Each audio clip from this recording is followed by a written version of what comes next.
I guess this is it. At least I'll be taking you with me.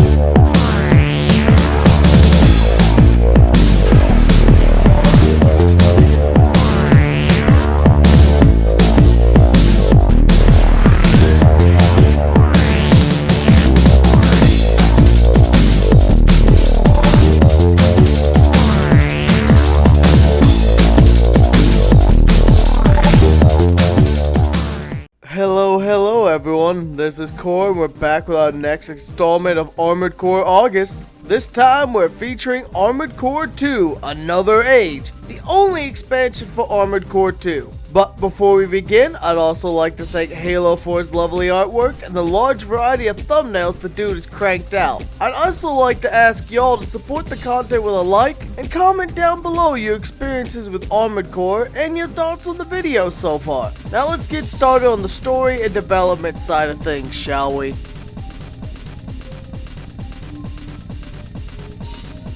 Taking place on Earth after the ending of 2 and the near total catastrophe that was Klein's goals, you take control of an Earthbound Raven.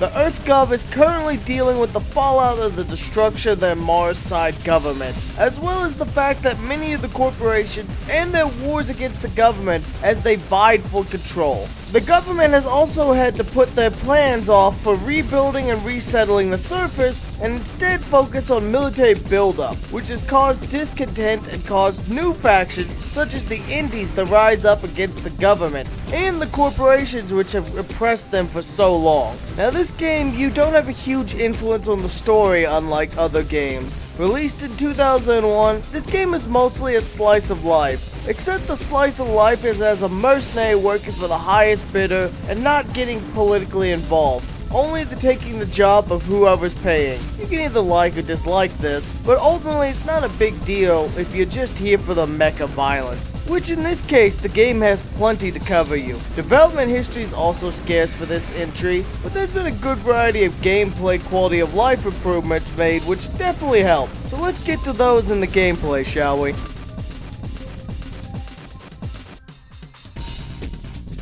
Another Age features the same core gameplay of Armored Core 2 with a variety of balancing and quality of life improvements and changes made over the previous entries. Many of the parts from Armored Core 2 have been rebalanced, either due to the way they were working and Armored Core 2 was bugged, or just to make them more fair to use or be used against, such as the one hidden booster part in Armored Core 2, which was way faster than it was supposed to be. Speaking of parts, the overall part count has been raised from 202 in Armored Core 2 to 228 in Another Age, meaning you got 26 new parts to play around with and try for different loadouts. And these new parts run the gambit from new booster extensions, new legs, new back weapons, and more. All the parts from AC2 are also available from the beginning of the game. You have two options when it comes to starting a run of Another Age. You can either start fresh, which will give you 100,000 credits to start with to customize your mech,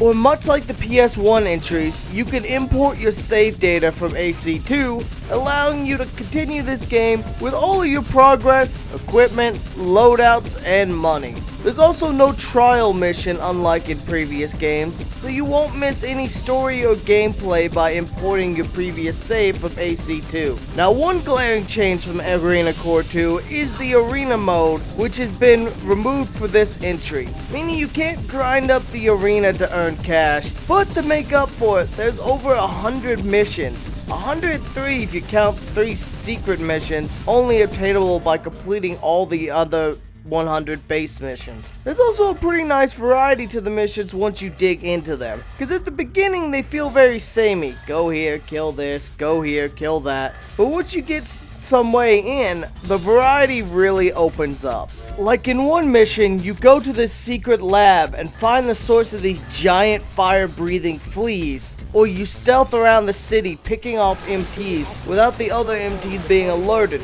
thus causing them to assassinate a VIP target you have to rescue. Or you have to rescue these allies as fast as possible or they'll be slain by aggressors. Hell, there's one mission where you have to hold out for 3 minutes against 112 hummingbird MT flyers.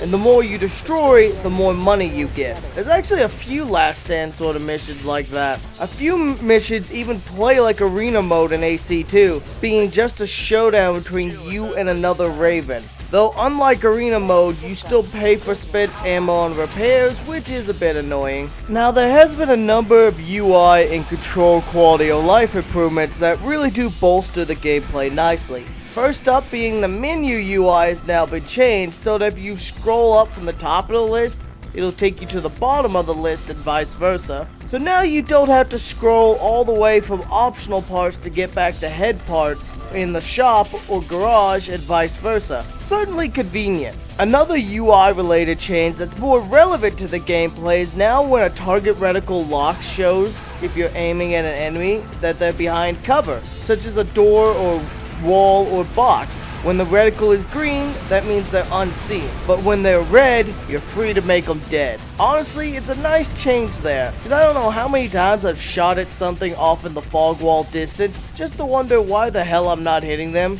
Just to walk forward and be like, the motherfucker's behind the door. The only control related change now is you can finally use an analog stick, but only one. The left analog stick now allows you to move around, but strafing and looking is still controlled by the shoulder and trigger buttons. We won't be getting that upgrade for a while. Another first for the series is in regard to its multiplayer. At least in the Japanese version, this is the first entry to have online support for its multiplayer versus mode. But as the servers are long dead, good luck in that regard. That's actually the reason why Verdict Day is being skipped for this series of videos, because it's primarily a multiplayer focused PS3 and Xbox 360 game from 2013.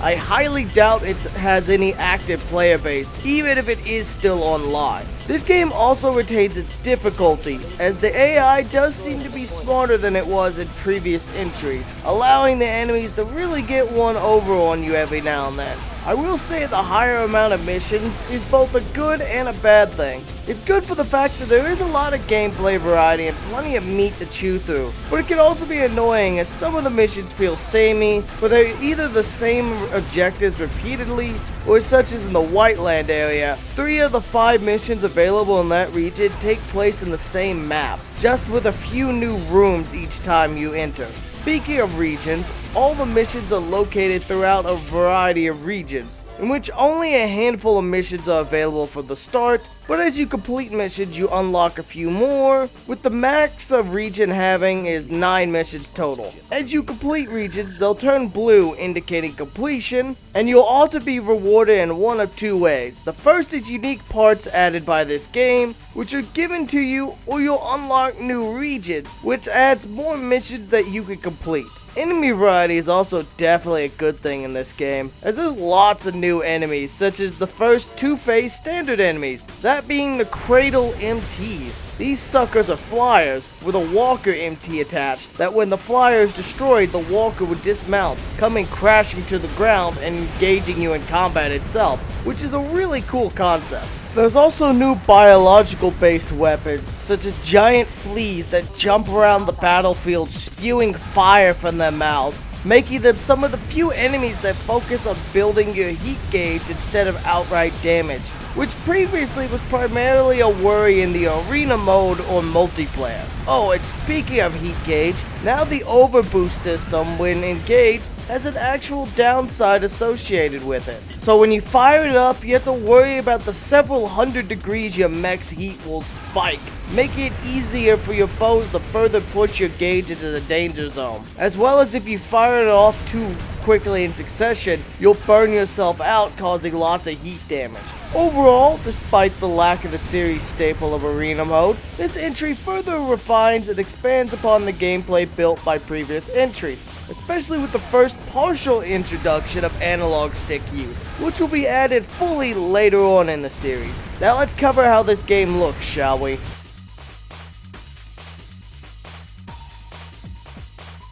Visually, there's not a lot of changes compared to Armored Core 2. Most of the graphics and frame rate issues still exist here, but with the setting Return to Earth that's currently being rebuilt after the subterranean era of the PS1 games, there's a lot of visual variety in locales, such as the Whiteland region being covered in ancient ruins, as well as blinding snowstorms, or various mega explosion craters where there lies in ambush whole companies of tanks and their AC commander, or space elevators that take you way up on high platforms, or high up elevators that show how humanity has returned from the subterranean era and rebuilt their future on the surface and in the stars. How about giant flea monster infested ancient underground laboratories? This game definitely has a lot of variety to its locales and visuals, with lots of weather effects to boot. The OST is also pretty damn solid, much like the rest of the series, being fast-paced, electronic heavy and bumping,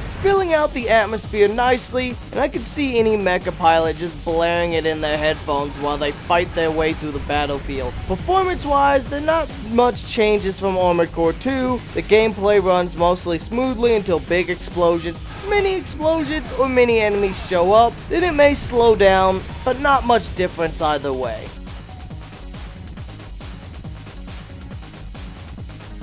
Another solid entry into the series, and one that's still relatively affordable, much like Armored Core 2 and 3, so it's not too hard to get your hands on. So I definitely recommend you pair it with 2, so you can take full advantage of the import feature. Yet again, From Software takes the route of not fixing what isn't broken. So while the gameplay changes aren't massive, they're slowly but surely refining the series to be faster and more mechanic rich, rising to the peak of the series. Armored Core 2 Another Age has a lot of content to enjoy, and definitely will take you a while to finish, especially with some of the difficulty spikes. Overall, this game is a good time, and it leads us nicely into our next entry. Now, before we go, I'd like to thank HaloOwl for his lovely thumbnails once again, and I'd like to thank all the members and donors seen on the screen for support. It makes steady content creation much more reliable, as well as all of y'all for constantly watching, liking, and boosting the content. Thank you, I'm glad y'all enjoy it.